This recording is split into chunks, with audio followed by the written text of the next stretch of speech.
Here in the final chapter that we deal with in week 12, we look at tax reform and the taxation that's put on consumption, which we typically know of as a sales tax.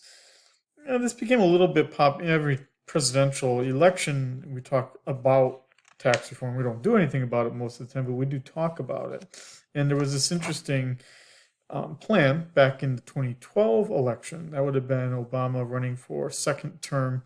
The Republicans had a candidate named Herman Cain who had proposed this 999 plan, which was 9% corporate tax, 9% personal income tax, 9% payroll tax. And so these kinds of flat taxes become popular because they're incredibly easy to understand.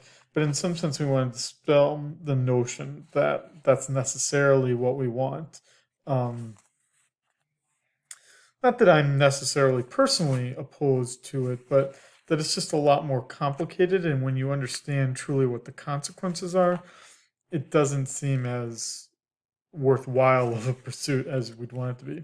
And then we talk a little bit about, as we're reforming the tax code, that we do need to obviously be concerned with how complicated the tax code is, whether it encourages individuals to try to evade taxes, and then finally talk a little bit about how a consumption tax, a shift to a consumption tax, would change things in terms of the inefficiency consequences.